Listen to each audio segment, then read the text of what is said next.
నిన్న రాత్రి నాతో డిస్కస్ చేస్తా ఉంది. డాడీ ఏంటిది దావీదు ఇలా ప్రార్థన చేస్తున్నాడు, దేవునికి ఇష్టం ఉంటుందా? దేవుడికి మరి శపిస్తున్నట్లుగా, తన శత్రువుని శపిస్తున్నట్లుగా, తిడుతున్నట్లుగా దేవుని దగ్గరికి వెళ్ళి ప్రార్థన చేస్తున్నాడు ఏంటి? ఈ కీర్తన అంతా కూడా మనం చదివినప్పుడు అలాగే ఉంటుంది కదా, అవునంటారా కాదంట? అప్పుడు ఎవరికి తన స్థితిని ఉన్న పలన, తను ఏ స్థితిలో ఉన్నాడో, తను బాధపడుతుంటే బాధతోనే దేవుని దగ్గరికి వెళ్ళిపోయేవాడు, సంతోషంగా ఉంటే సంతోషంతోనే దేవుని దగ్గరికి వెళ్ళిపోయేవాడు, దుఃఖపడుతుంటే దుఃఖంతోనే దేవుని దగ్గరికి వెళ్ళిపోయేవాడు. వేరే వాళ్ళ మీద కోపం వచ్చింది అనుకోండి, అలాగనే వెళ్ళి దేవుని దగ్గర కంప్లైంట్ చేసేవాడు ఆ వ్యక్తుల మీద. ఉన్న పాటన అప్పుడు నేను ఆ బిడ్డను అడిగాను, నువ్వు సాతు వారిద్దరూ అప్పుడప్పుడు కొట్లాడుకుంటూ ఉంటారు, ప్రతి ఇంట్లో జరిగేది. చిన్న వయసులో పిల్లలు ఎవరిని పోట్లాడుకుంటూ ఉంటారు. అప్పుడు మగ పిల్లలు కొంచెం బలంగా ఉంటారు కనుక ఎవరి ఏదైనా తినేది కావాలి, వాటి కావాలని ఏం చేస్తారంటే వాళ్ళ అక్కని రెచ్చగొట్టడానికి వాళ్ళ అక్క దగ్గర ఉన్నది లాగేసుకుంటారు.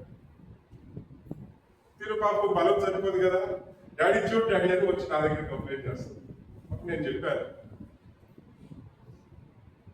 మరి నువ్వు అలా నా దగ్గరికి రాగలిగినప్పుడు దేవుని దగ్గరికి ఎందుకు మనం వెళ్ళలేము?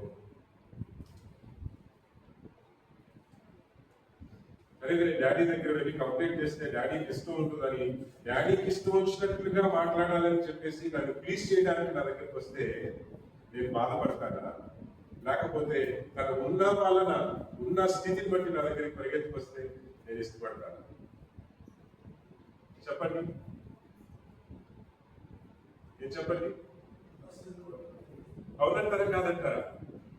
తల్లిదండ్రులకి పాలిష్డ్ చిల్డ్రన్ ఏమిటి పిల్లలు, ఏమిటి మెప్పించే విధంగా నడుచుకునే పిల్లలు అంటే ఇష్టం ఉంటారు, లేదని నేను చెప్పను. కానీ ఎక్కడో ఒక చోట దుఃఖం, అదే వారి బాధ నా దగ్గర పంచుకోవడం లేదే, వారి యొక్క ఆవేదన, వారి యొక్క నిజ స్థితి నా దగ్గర చెప్పుకోలేకపోతున్నారే అనేటువంటి స్థితి ఉంటుంది. ఎంతసేపు బాగున్నావా డాడీ, ఎంతసేపు డాడీ నువ్వు చాలా గొప్ప డాడీవి, డాడీ మమ్మల్ని ఎంతగానో ప్రేమించే డాడీవి నువ్వు అని చెప్పి డాడీని పొగుడుతూ, లేకపోతే మమ్మీని పొగుడుతూ, లేకపోతే వాళ్ళకి ఇష్టంగా ఏమిటి వినడానికి వినసొంపైనటువంటి మాటలు మాట్లాడి, లేకపోతే సంతోషంగా ఉన్నప్పుడు మాత్రమే మరి ఎక్స్ప్రెస్ చేయడం, లేకపోతే వాళ్ళ ఫీలింగ్స్ ఏది మన దగ్గర చెప్పుకోలేదనుకోండి, లేకపోతే వేరే వాళ్ళని బాధ పెట్టినప్పుడు ఆ కంప్లైంట్స్ ని మన దగ్గరికి తీసుకురాకుండా ఏమిటి దాచిపెట్టినప్పుడు మనకి ఎలా అనిపిస్తుంది కదా? యాజ్ అ పేరెంట్, తల్లిగా మనకి అది ఇష్టం ఉండదు. మరి యేసయ్య మనకు తండ్రి అయినప్పుడు మనం ఎందుకు వెళ్ళకూడదు అలా? దావీదు మంచి ఎగ్జాంపుల్ మన ముందు పెట్టారు కీర్తన ద్వారా. మన దేవుడు మనకు తండ్రి అయి ఉన్నాడు, మన దేవుడు మనకు న్యాయాధిపతి అయి ఉన్నాడు, మన దేవుడు నమ్మదగిన దేవుడు అయి ఉన్నాడు. హల్లెలూయా. లాస్ట్ లో ఎంత చక్క మాట చెప్పి ముగిస్తాడు ఆ కీర్తనలో, ఆ ఫాదర్ టు ద ఫాదర్లెస్. తెలుగులో ఎలా ఉంది? తండ్రి లేని వారికి, నలిగిన వారికి దేవునికి స్తోత్రం. న్యాయము తీర్చుటకై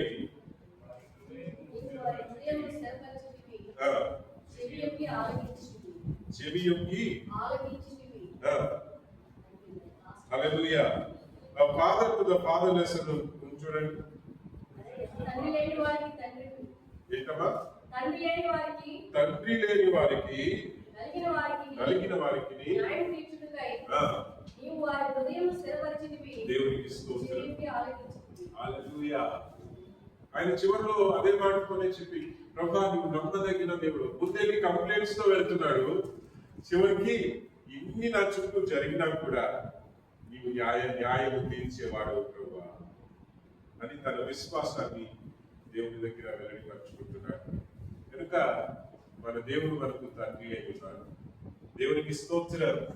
ఎంతమంది నమ్ముతున్నారు ఈరోజు? ఎంతమంది నమ్ముతున్నారు ఈరోజు?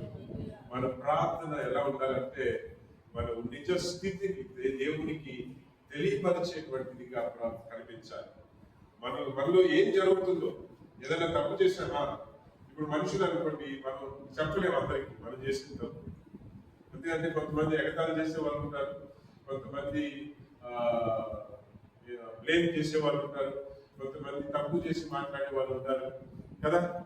అంతేగాని ఏమిటి మన పాపాన్ని కప్పేటువంటి దేవుని వ్యక్తి ఎవరంటే మన దేవుడు మాత్రమే. హల్లెలూయా. అదే తన రక్తముతో మనల్ని కప్పేటువంటి దేవుడు కదా.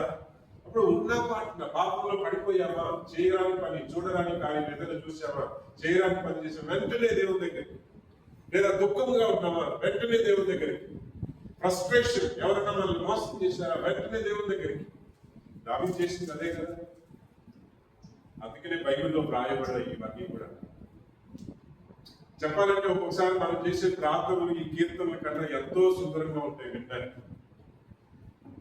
ఎందుకంటే మనం తిట్టం ఎవరిని కూడా, ప్రార్థనలో ఎవరిని తిట్టం. అమ్మో నా దేవుడికి ఇష్టం ఉండదేమో కదా. పాలిష్ చేసి ఎంత దేవుడికి వినసొంపుగా ఉంటుందో అంత అందంగా మనం ప్రార్థనని తయారు చేసుకుంటాం మనం. కానీ దావీదు అలా కాదు.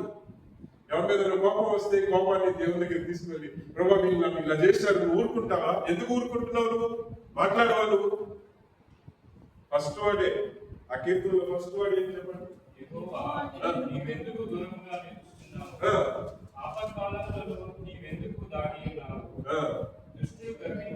చూడు, దుష్టులంగా ప్రవర్తిస్తుంటే నీకు భయపడవా? నువ్వు ముందుకు రావా? ఎందుకు దాక్కుంటున్నావు? ఎందుకు దాగి ఉన్నావు నువ్వు? చూస్తారంటే ఆయన ఫీలింగ్స్ ని ఉన్న పాటున దేవుని దగ్గరికి తీసుకువెళ్ళి చెప్పేస్తున్నారు. అందుకని దావీదుని గురించి దేవుడే సాక్ష్యం ఏం చెప్పాడంటే, దావీదు నా హృదయానుసారి. దేవునికి స్తోత్రం. ప్రభు మనల్ని ఆశీర్వదించును గాక. మన దేవుని కంటే గొప్ప తండ్రి మనకి ఎవరు కూడా లేదు కనుక స్వేచ్ఛగా ఉన్న పాటున ఆయన దగ్గరకు వెళ్ళే వారంగా మనం ఉన్నట్లయితే మన దేవుడు మనల్ని బట్టి అతిశయించేవాడుగా, మనల్ని బట్టి సంతోషించేవాడుగా ఉంటారు. ప్రభు మనల్ని ఆశీర్వదించి బలపరచును గాక.